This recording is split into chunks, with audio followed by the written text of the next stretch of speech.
Progress. How do we measure progress? Do we measure it by industrial output? By infrastructure? Do we measure it by personal wealth? Or is it measured in the things that we buy? Or financial formulas like gross domestic product, per capita income, fiscal surpluses, or trade balances?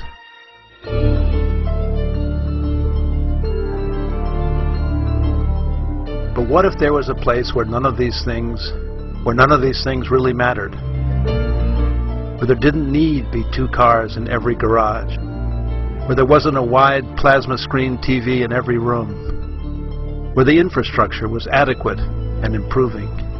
A place where food was natural and water was plentiful and drinkable right from the tap? Where 4 seasons existed and the temperature in winter barely left frost on the ground, and the temperature at the beach in the summer rarely surpassed 85 degrees Fahrenheit. Where prevailing winds cleaned the air, eliminating all pollution, and rivers provided adequate electricity for nationwide broadband internet service and industrial power. Where a wide variety of food and fruit were produced locally and delivered fresh to local stores and corner street vendors. Food, real food. Tomatoes that tasted like tomatoes, lemons that stung like bees, and meat from Hereford cattle that could be cut with a fork and served with buttered baked potatoes, sour cream, and fresh chives. A place where every city block boasted its own fruit stand, bakery, laundry service, and eatery, and people actually said hello when passing on the street. This place does actually exist.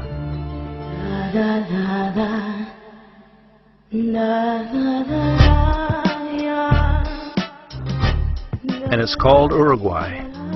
It's located on the Atlantic coast of South America, tucked between Argentina to the south and Brazil to the north.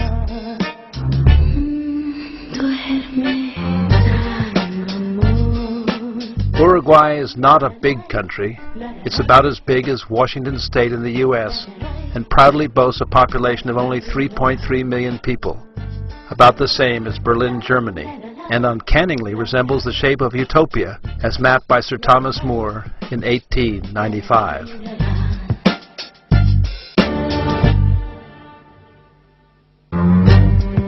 Although a small country, Uruguay has one of the lowest population densities in the world, with only 19 people per square kilometer. In this regard, Uruguay is a country with one of the lowest carbon emissions per capita in the world, and over 180 kilometers of beaches. Approximately 40% of Uruguay's population, or about 1.3 million people, live in the capital city of Montevideo, and the rest live in small cities and towns throughout the country. Excluding Uruguay's top 2 cities, Montevideo and Salto, the average size of a Uruguayan city would be about 30,000 people.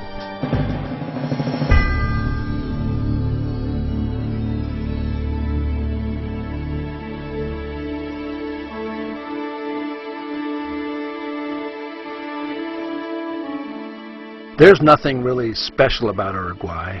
It doesn't have the big mountain ranges like Chile, Bolivia, Peru, and Colombia. And although on the Atlantic Ocean, Uruguay doesn't have any big waves for surfing like Hawaii's Waimea or Peru's Pico Alto. It doesn't have any big movie stars like Mexico's Cantinflas or Hollywood's Latin lovers, Anthony Quinn or Rudolph Valentino. Its neighbor to the north, Brazil, has a landmass and economy almost 50 times that of Uruguay. While Argentina, its neighbor to the south, plays the role of big brother, sharing a language, European bloodlines, and the romantic folklore of the gaucho.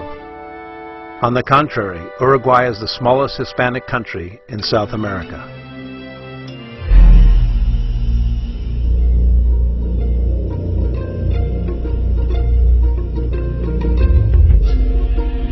It doesn't have the big bucks to purchase the soccer aces like Ronaldinho from Brazil or the Englishman David Beckham. Although, in 1950, Uruguay did stun the world by a come-from-behind victory, defeating Brazil in the finals of the World Cup, an event remembered to this day as the Maracanazo, a feat still talked about by the elderly, mate-sipping fans that were there.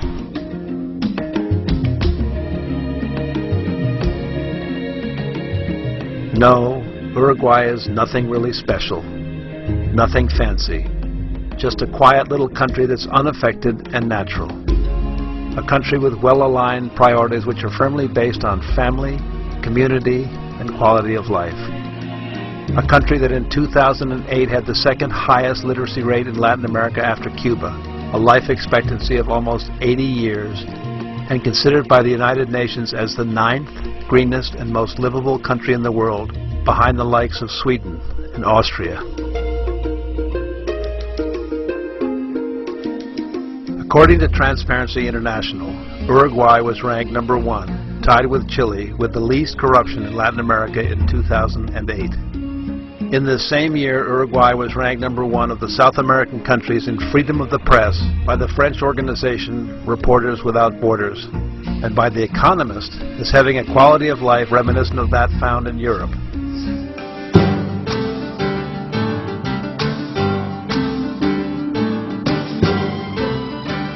Uruguay is an agriculturally based country with beef cattle generating over $1 billion a year in exports, principally to Europe.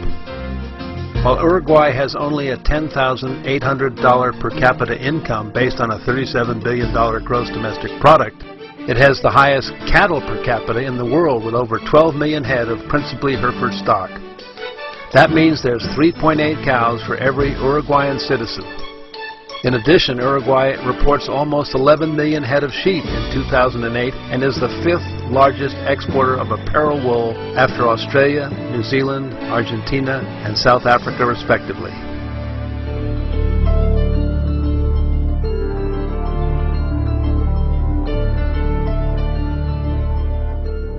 So who are these Uruguayans? According to their 2006 census, the overwhelming majority of Uruguay's population, or 95%, is of predominantly European origin. People of Spanish and Italian ancestry are the most numerous, followed by those from France, Germany, Portugal, England, Switzerland, and Russia, with the balance of the population being a mixture of black Uruguayan, indigenous, and Asian descent. For example, the city of Colonia, now a UNESCO heritage site which boasts daily ferry service to Buenos Aires, Argentina, was settled by the Portuguese in 1680 and later developed by Swiss, German, and Austrian immigrants in the early 1800s. While the British that built the Uruguayan railroad system settled cities like Chamberlain, Barker, and Young, and the Russians that brought the sunflower seed to Uruguay settled the town of San Javier in the department of Rio Negro. The European immigration to Uruguay has heavily influenced the country's architecture, agricultural techniques, art, and culture. As a consequence, some call Uruguay the Switzerland of South America for both its banking system and pluralistic acceptance of industrious foreigners.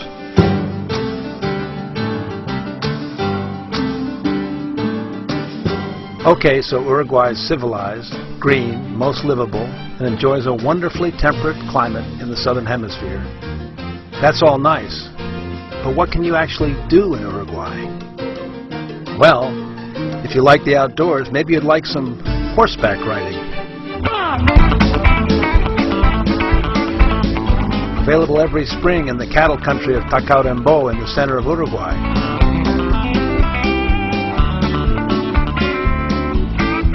Or perhaps you might like team sports available in every small town, like soccer, rugby, or polo. Or maybe you prefer individual sports, like sailing, golf, or rowing, or just being alone with nature.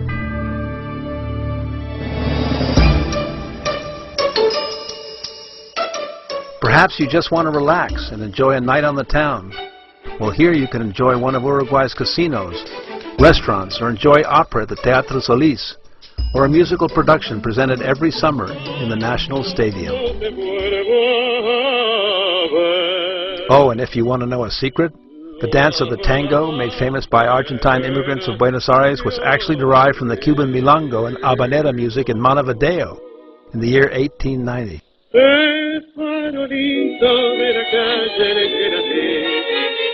And Carlos Gardel The legendary Argentine king of tango in the 1930s was actually born in Tacuarembó, Uruguay, according to the passport found at the site of the fateful plane crash that took his life at the ripe age of 45. A controversy that still rages between Uruguay and Argentina to this very day.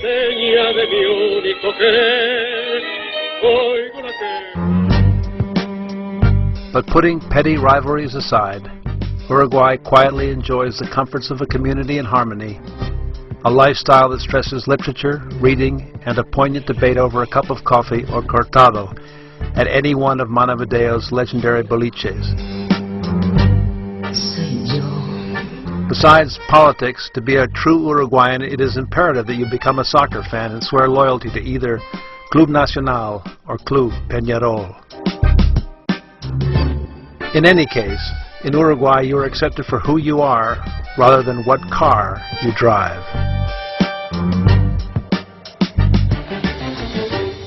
Uruguay boasts a progressive democracy, outstanding and affordable health care, both private and public, and a cost of living that's less than half of any European capital.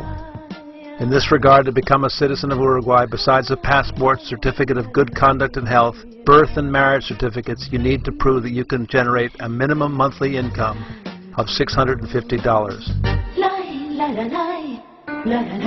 On a more practical basis, a retired couple living in Montevideo with a river or ocean view apartment can enjoy a very comfortable lifestyle on between $1,500 and $2,000 per month.